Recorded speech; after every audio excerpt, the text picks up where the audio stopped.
And Nehemiah is one of those books in the Old Testament that has really drawn to be near and dear to me. That when you think about Nehemiah, it's probably the book that is most referred to when people are talking about leadership and the qualities that leaders are supposed to possess. There's probably been no other person in the Bible that more has been written about when it comes to leadership than Nehemiah, with the exception of possibly our Lord.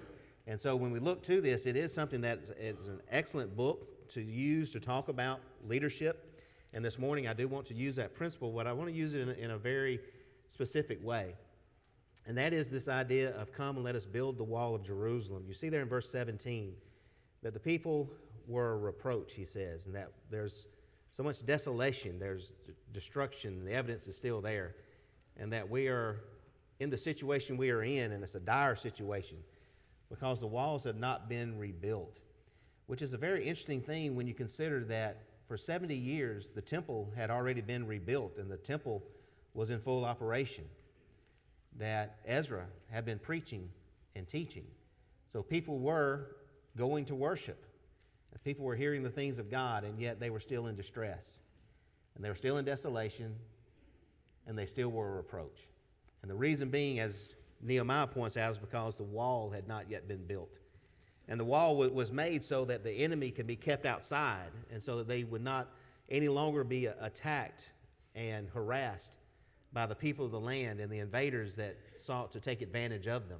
And so the wall needed to be rebuilt. And there's a spiritual application that I want to draw to that, is that perhaps fathers, we've felt like Nehemiah, where we've risen late in the night or the early morning hours to contemplate the state of affairs in our own family. And we've been going to church, we've been hearing the word, and yet our family is still harassed and in distress and a reproach. How much longer before something is done? Wasn't 70 years long enough that somebody should have rebuilt those walls? But now is the time. Nehemiah's going to take responsibility, and the people are going to have a mind to work. If there's one thing that I want us to walk away from today, is that no matter what that is that's in your life, that's you come to the right place, you hear the right things, and yet you still feel harassed, you still feel like your life is a reproach. I pray that this morning that it will help you to rebuild some things, some protection to keep the world outside and no longer be harassed by it. And I hope it helps you in those things. So if you're ready for your 3 words, let's see the notebooks this morning. All right, 3 words are already on the screen. Let us build. That is the conversation that if there is something that is amiss in your own life, that's the conversation you need to have with yourself. Let us build. If it's the family and there's the time has long since passed that something should have been done about the way in which things are going on in your family, that today over lunch, let that be your conversation. Let us build. Let today be the day that we start doing what needs to be done. Us as a congregation, if there's times where we fall into disrepair and the things from the world start harassing us, that should be our mantra and our battle cry. Let us build, that these things may be protected that God has blessed us with. And let us once again be the people that God would have us to be. As we're going to see with Nehemiah, the people were very motivated by the things in which he said and the way in which he went about doing them. But it's important to understand some of the historical background. That what you have there on the screen is just a snapshot view of where we're at in the period of time of history. That Ezra and Nehemiah are basically contemporaries, and it's during their time and these 2 books that are telling about the exile or the return of the exiles back into Jerusalem. That if you remember that Israel, the northern kingdom, went into Assyrian captivity about the year 722 BC. Not too terribly long after that, you have Judah that goes into Babylonian captivity. What happens to the Babylonians, though, is that the nation of the Persians comes in and they take over. And when they do that, they take over responsibility for all the captives or the exiles that were from Judah. And so what you have in Ezra and Nehemiah is the return of 3 different waves back to Jerusalem. Zerubbabel is first, and a few years ago we had a lesson about Zerubbabel. And when Zerubbabel went back, what he had the responsibility of doing and what he did was he rebuilt the temple. Ezra comes back, and when Ezra leads those people back, he begins to reinstitute the law and the respect and the guidance of the law of Moses to the people, because most of those things had been forgotten and they certainly were not being followed. And then we have Nehemiah. And Nehemiah comes back and he sees the disrepair that's around Jerusalem. After he had heard about it, he sees it for himself, and he decides to rebuild the wall around Jerusalem. So what is required for such a task as that? As I said, the people have had the temple, and the people have had the law. So how do you get the people motivated to do something that in 70 years no one decided to do? We know that in just under 2 months, they are going to rebuild this wall. In just under 2 months. A task that could be done in less than 2 months, and in 70 years, nobody had decided to do it. They were not motivated, and no one had taken the initiative.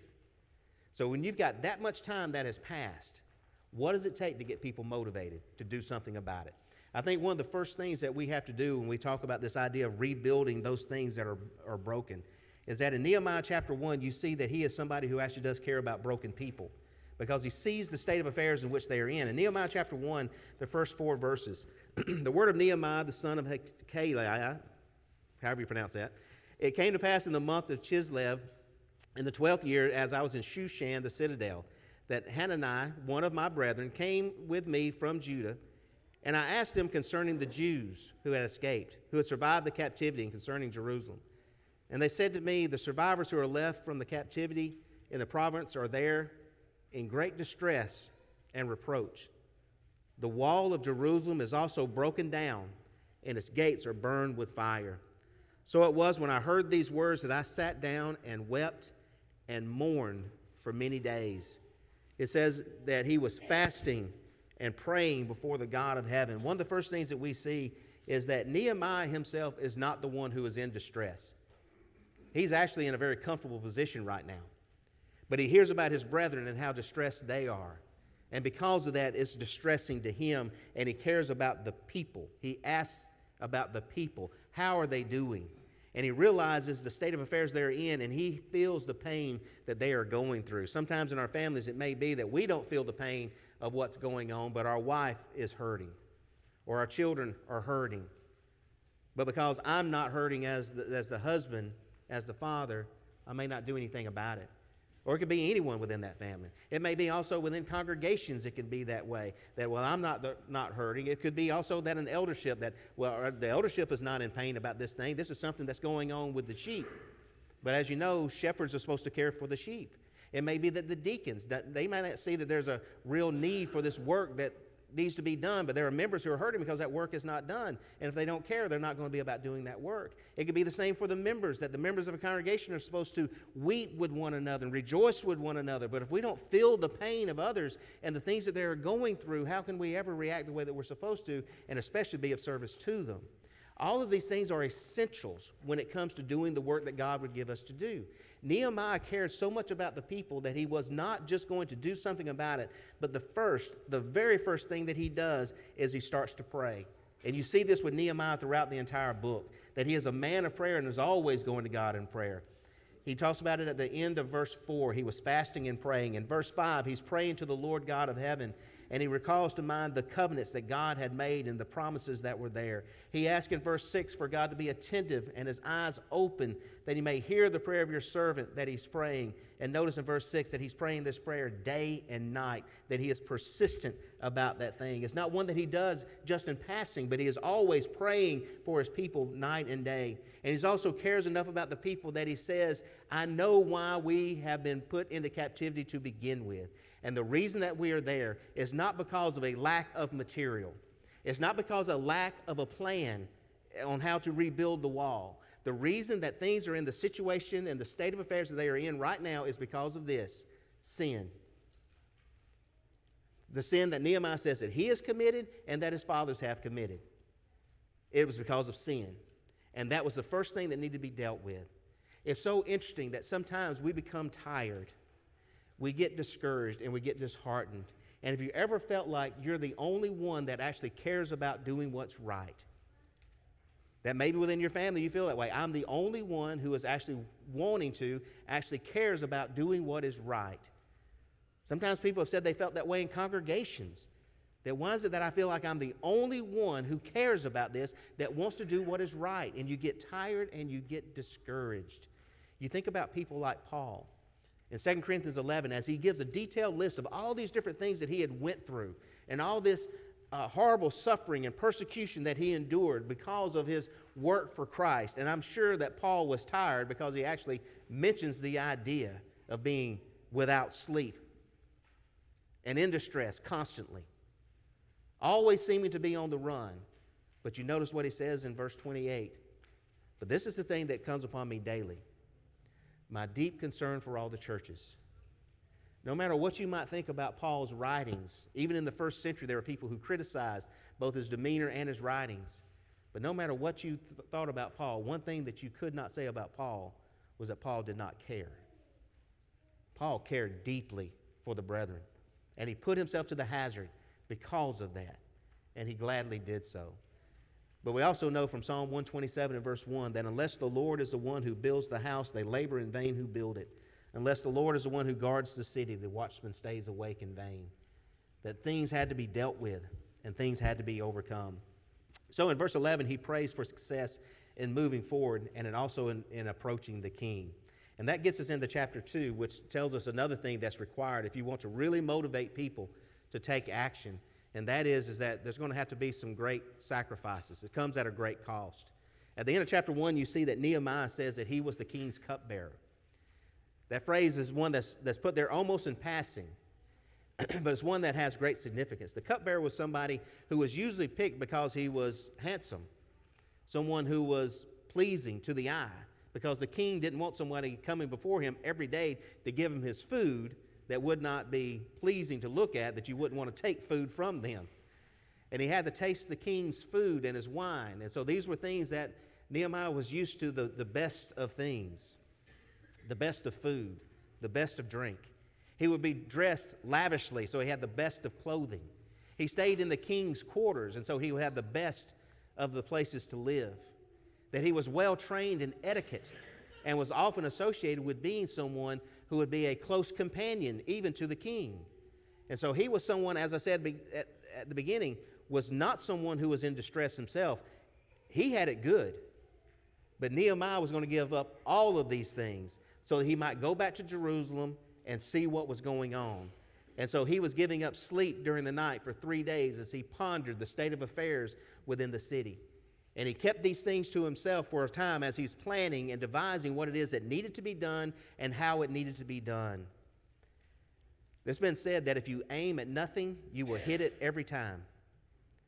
And when it comes to our families, when it comes to repairing those things that are broken down, when it comes to congregations that may need it, when it comes to a person's own life, if you don't develop some type of a plan that you've thought through and want to see it through the end, if you aim at nothing, you're going to hit it every time.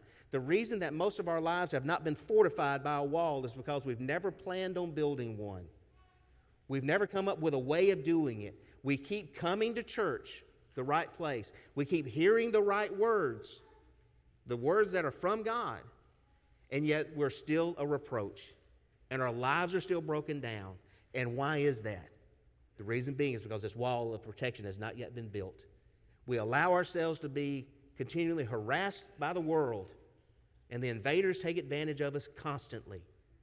You can come to services and hear the words as much as you want, but brethren, we have to protect ourselves from those things that are outside, and it is high time that it happens for us. In verse 9 of chapter 2, he knows that this is going to be a difficult task. But at the beginning of verse 9, it says very simply, "Then I went." It's easy to want to send someone else, or to say that someone else should take this responsibility. And it was going to be huge. The wall around Jerusalem was going to be about 2.5 miles long. It was going to be a wall that would be about 39 feet tall and about 8 foot wide. It would have 10 gates and 34 towers. It was going to be a huge undertaking. And instead of Nehemiah sending someone else, Nehemiah went. We need to stop blaming others for what is our responsibility. He prayed to God that he be given the opportunity. And when he went before the king asked, what is your request? Because obviously something is wrong. And appearing that way before the king was something that usually could cost a person their life, and showing that sad countenance before the king. But the king cared about Nehemiah, it seems. And so he asked him, what is that's on your heart? What is your desire? And it says very simply that Nehemiah prayed to God, and he said to the king. That was a quick prayer. But God knew exactly what he was praying for. And he gave Nehemiah not only the ability, because the king gave him everything that he needed, and he also gave him the opportunity that he had prayed for. And you know what ability plus opportunity equals? Responsibility. And that's what each one of us has. We have responsibility of our own lives. We have responsibility of the families that we are in. We have responsibilities to the congregations that we're a part of. Whatever that relationship is, or whatever that situation is that needs to be fixed, when we are praying to God for ability and opportunity and he grants it, brethren, we have a responsibility to be about doing it. And God has granted to us all things that pertain to life and godliness. And we see that this becomes a contagious attitude among the other people. In verses 17 and 18 of chapter 2, after he tells them, come, let us build the wall of Jerusalem, that we may no longer be a reproach. In verse 18 he says, and I told them of the hand of my God, which had been good upon me, and also of the king's word that he had spoken to me. So they said, as he had said, let us rise up and build. And then they set their hands to do this good work. He was motivating them through such a thing as that. But this is what we also have to face, is that there's going to be a need for cooperation, that you have to get everybody on board. And in chapter 3, what you see is that the people did get on board. There's much cooperation amongst the people. It says in chapter 3 that as one is building on one section of the wall, then it says, and next to them. And then it says, and next to them. And then it says, and after them. And then it says, and after them. And you have all these different individuals who are working on the wall. And this is the way he got them to cooperate, because each person was working on the wall that was outside of their own house or outside of the place in which they worked. And so they had a vested interest. They had to see something that was of actual benefit, that there's something that I'm actually investing in this.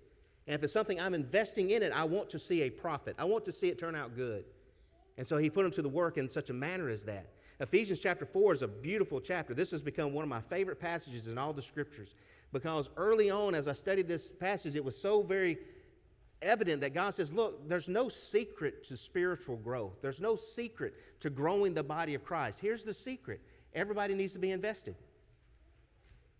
Everybody plays a role. God gave offices so that people can be taught, and so that people can be cared for, and so that people can be given opportunities for growth. And he's given us the goal to be like Christ, to come to that unity in Christ, to not be harassed by things like the trickery of men, and be like children tossed to and fro by every wind of doctrine. But it's when every part does its share, no matter what that share is. You work on your house. You work on the place where you work. You work on that place, and we'll do the same. And by doing that, we work next to one another. But it takes that unity and that cooperation, because you can build a wall and I can build a wall, but it doesn't necessarily mean that it's going to fit together. And so we have to cooperate with one another to make sure it fits together the way that God actually intended. But there's going to be opposition. It's interesting that when he talks about the opposition that is there, it is in the form of so many people outside, but also those who are within. Notice in chapter 4, verse 10, Nehemiah 4 and verse 10. Then Judah said, the strength of the laborers is failing, and there is so much rubbish that we are not able to build the wall. I've got to tell you, as a preacher and now as an elder, there have been a lot of times where I've said, there is so much rubbish that I don't know if we're going to be able to do anything. You ever feel like your life's just full of junk? This junk should have been cleaned up a long time ago. And when's somebody finally going to clean it up? You sit down and you talk to people who have these past problems, just as the walls had been torn down and the gates. It's been 70 years, but you can still see the effects of the fire on the gates. You can still see the rubble from the walls that were torn down. It's been 70 years. This junk needs to be cleaned up. But the people said, there's so much of it, we just don't know what to do, where to begin. We're going to meet with opposition, and there's going to be discouragement. And it comes in a lot of different ways. And I really want us to focus on this for a few minutes, is that why does it come? Some of the reasons is because reality actually sets in. Jesus told those who followed him, unless you're willing to forsake everything and follow me, you can't be my disciple. You need to sit down first and be able to consider whether or not you have enough to finish it. So at some point, the excitement wears off. We hear lessons about grace, we get excited. We hear lessons about faith, we get excited. We hear lessons about service, we get excited. We hear these lessons and we're pricked in our spirits. We say, you know what, this is what needs to be done. But at some point, reality sets in and you have to actually get to work. Then it's not so much fun anymore. Then you realize it's actually going to take some effort and some work is going to be involved in it. It's kind of like, have you ever bought a new car? You go and you sit in that new car and it's, wow, that smells so good. And you drive it around, it drives so much better than what you're driving in now, and the air conditioner actually works. It's not that 4x55 air conditioner that we used to have when we were growing up. The seats are heated in the wintertime. It's got a moon roof and can blow through your hair. And then you go and you sit down, and then the salesman says, for 72 easy payments, it can be yours. 72 easy payments. 6 years tied to it. And at the end of the 6 years, you wish you had never laid eyes on it. And those first 2 or 3, 4 or 5 payments may be easy, but you've tied yourself to something for a long period of time. Reality sets in. That's why you're told if you're going to make a major purchase, wait at least a day before you do that so that you have time to actually think about it. Don't do something by impulse. The people were excited. They were enthusiastic. They were working hand in hand. But brethren, you cannot get past this fact. It's going to take the sweat of your brow. You're going to have to work. And you're going to have to work hard. And that can be discouraging. But as it says here in chapter 4 and verse 21, so we labored in the work, and half of the men held the spears from daybreak until the stars appeared. In verse 6, it says they did that because they had a mind to work. I love that imagery that is there because the people outside are threatening them with all sorts of things and saying that even if a fox were to jump up on this wall, it would fall apart.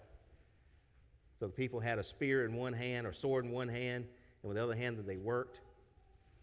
The people from outside the wall are told, don't stay out there anymore, you come inside the wall. Work during the day and be a guard at night. They're told to work. And they work until the stars come out. And it says that nobody even changed their clothes because they just worked, except to occasionally bathe. But they worked. That's when reality sets in. There's also going to be, from time to time, some people think that they are just too good to help. It's been estimated that 20% of people do 80% of the work. I don't know if that's true always, but sometimes it definitely feels that way.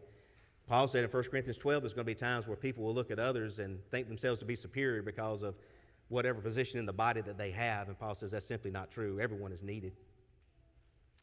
But what you have is you have this one particular family that the nobles in chapter 3, the nobles of this family did not put their hand to the work. What it actually means is they didn't stretch out their necks to the work. It means they didn't put their necks on the line when it came to doing the work. And there's people that do that. They are noble. They're above that. This is something that's beneath them. They may want to be auditors. They can tell you what should have been done or what should have been done differently, but they're not going to put their neck on the line. Or they'll tell you, this church needs to have this going on or this going on or this going on, but they're not going to put their neck on the line for it. They know it needs to be done. They want it to be done. They look forward to the benefits of it being done, but they're not going to put their neck on the line. And that can be discouraging. It can happen in congregations. It can happen in families. It can happen with certain areas of our own life where I'm not giving this up. I want the benefits of being a Christian, but I'm not giving this up to get it. What's encouraging, though, is that even though this particular family, in verse 5, the Tekoites, their nobles did not go to the work, but it says later on in verse 27 that the Tekoites repaired another section next to their own. So even though the nobles among them did not work, the people themselves did work, and it became an encouragement. But in continual discouragement is going to happen, and opposition is going to keep coming. Nehemiah 4 tells us about that, and tells us there's going to be people who are always going to be insulting us, always putting us down. But what we see from this is a very valuable lesson in chapter 6, verses 1 through 3, where they send to Nehemiah and they say, come down and have this conversation with us, meet us. And Nehemiah says something that I think is a valuable lesson. I am busy about a great work, so why should I come down to you? That is such an important lesson, because in chapter 4 it says that they said their prayer to God and they set watch because of the threats that were made against them. Brethren, we are supposed to stand firm for the truth, right? We're supposed to stand firm for the truth, but we do not go out looking for a fight. And that's what you see with Nehemiah. We are about a great work. You don't have to go out there looking and picking a fight, because the fight is coming. You be ready for it. You say your prayer, you set your watch, and you be ready. You listen for the horn that sounds, that tells everybody to gather together and fight against the enemy. But you don't go out there being distracted from your good work because of the fights that's going on out there in the world everywhere. The fight's coming to you. It's coming. It will be at your doorstep. You don't have to go looking for it. It's on its way. Don't get distracted is the point. Don't get caught up is the point. As Paul said in 2 Timothy 4 and verse 7, I have fought the good fight. I have kept the faith. The question for all of us is, are we going to climb up on that wall and do what needs to be done? You hear people all the time talking about the different things that they can't do. But if we're going to start rebuilding the wall, here's some things that's going to help us. We have to start rebuilding our faith. In chapter 4, in verse 14, notice what it said there. Chapter 4 and verse 14. It says, and I looked and arose and said to the nobles, the leaders, to the rest of the people, do not be afraid of them. Remember the Lord, great and awesome, and fight for your brethren, your sons, your daughters, and your wives, and your houses. And it happened when our enemies heard that it was known to us and that God had brought their plot to nothing, that all of us returned to the wall, everyone to his work. So it was from that time on that half of my servants worked on construction, while the other half held the spears, the shields, the bows, and wore armor, and the leaders were behind all the house of Judah. Those who built on the wall, those who carried burdens, loaded themselves so that with one hand they worked on construction, and with the other they held a weapon. Every one of the builders had his sword girded at his side as he built, and the one who sounded the trumpet was beside me. And I said to the nobles, the rulers, and the rest of the people, the work is great and extensive, and we are separated far from one another on the wall. Whenever you hear the sound of the trumpet, rally to us. Our God will fight for us. So we labored in the work, and half of the men held the spears from the daybreak until the stars appeared. And at the same time I also spoke to the people and said, let each man and his servant stay at night in Jerusalem, that they may be a guard by night and a working party by day.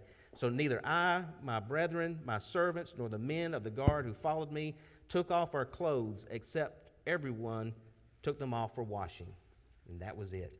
We have to rebuild our faith. This is the thing. He says, do not be afraid of them. Great and awesome is our God. We look at the opposition. We look at the problems. We look at all the things that are going on. We look at how much work needs to be done. We look at how much rubble is on the ground. And we think it's too great. It's too much. I can't do it. There's no way that I can do it. I can't. It's too heavy. It's too much. Is your problem great and awesome, or is your God great and awesome? That's the question. Is there too much rubble, or is there too little faith? Is there too much fear, or is there too little faith? Which one is great and awesome? And that's what Nehemiah tells them to make the choice in.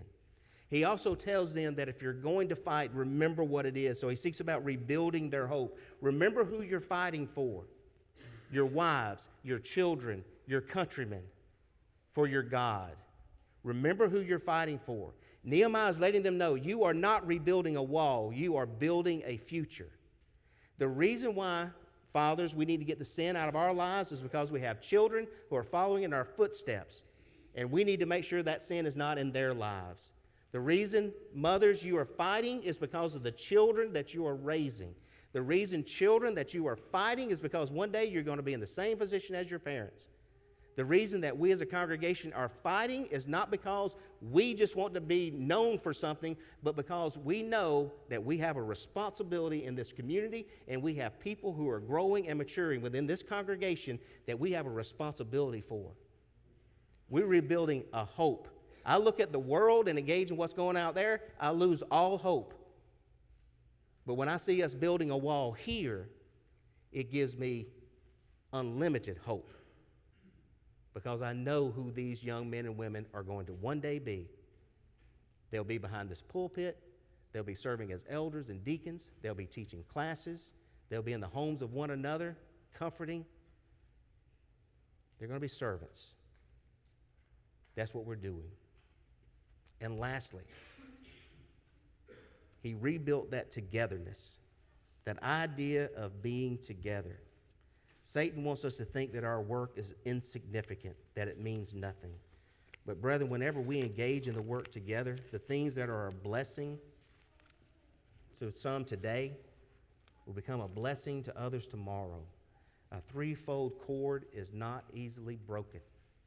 If one falls down, he can have somebody to pick him up. And the Hebrew writer tells us we come together to consider one another in order to stir up love and good works. Togetherness. Working together. Again, the enemy is out there. The enemy is going to harass and persecute and take advantage of. Are you protecting yourself against it? Because simply coming to services and hearing the right words is not going to do it. You've got to have faith. You've got to have hope. And you've got to have other people around you as well. That's what it's about. And that's one of the great lessons of Nehemiah that I got from it this week, and I pray that it's something that our children will learn as they grow as well. My question I'll leave with you, you've been patient. I'm sorry about going over time this morning, but I appreciate your patience. My question with you is this: will you rise up and build? How long has it been since you have known things need to be fixed? You keep coming, you keep hearing, but it's not fixed. Will you this morning rise up and build? If you need to be baptized for the remission of your sins, to begin that way. If you need to repent of sin, to begin that way. If you come forward this morning asking for help, to begin that way. Whatever that need is, we are here to help you because we are brethren. And we're going to work together side by side to make sure as many of us as possible make it to the gates of heaven to see the face of God. If we can help you in any way, please come as together we stand and sing.